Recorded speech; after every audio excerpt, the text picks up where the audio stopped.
താരാപഥങ്ങളിൽ ഇന്നും മിന്നിത്തിളങ്ങുന്ന കൽപ്പന ചൗളയെക്കുറിച്ച് നമുക്ക് കൂടുതൽ അറിയാം. ആകാശത്തെയും നക്ഷത്രങ്ങളെയും സ്വപ്നം കണ്ട പെൺകുട്ടി, ഇന്ത്യയുടെ യശസ് വാനോളമുയർത്തിയ ധീരവനിത കൽപ്പന ചൗള.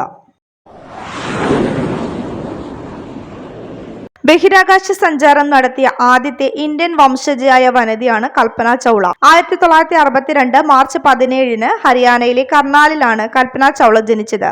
ആകാശത്തെയും നക്ഷത്രങ്ങളെയും പ്രണയിച്ച പെൺകുട്ടി. ഹരിയാനയിലെ ഒരു സാധാരണ കുടുംബത്തിലാണ് കൽപ്പനയുടെ ജനനം.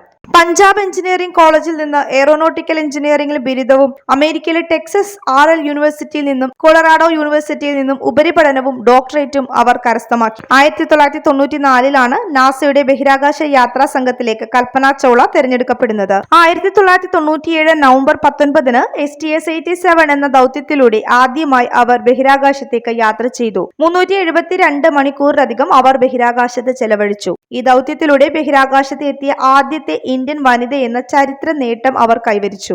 ഈ ദൗത്യത്തിൽ സൂര്യന്റെ ഉപരിതല താപത്തെ പറ്റിയുള്ള ഗവേഷണങ്ങൾക്കായി നാസ വിക്ഷേപിച്ച സ്പാർട്ടൻ 204 എന്ന കൃത്രിമ ഉപഗ്രഹത്തെ ഭ്രമണപഥത്തിലെത്തിക്കാനും അവർ നിയുക്തിയായി. എന്നാൽ ഇവിടെ സംഭവിച്ച പിഴവുകൾ മൂലം ഉപഗ്രഹം ഗതി മാറിപ്പോയിരുന്നു.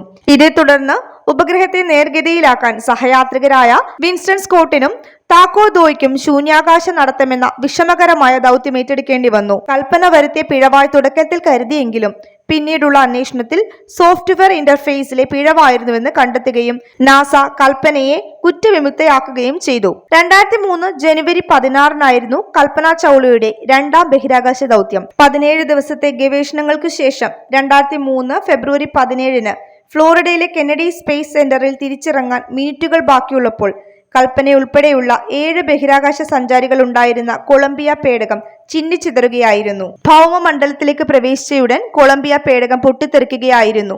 വിക്ഷേപണ സമയത്ത് തന്നെ സംഭവിച്ച ചില സാങ്കേതിക തകരാറാണ് ദുരന്തത്തിന് കാരണമെന്ന് പിന്നീട് കണ്ടെത്തി.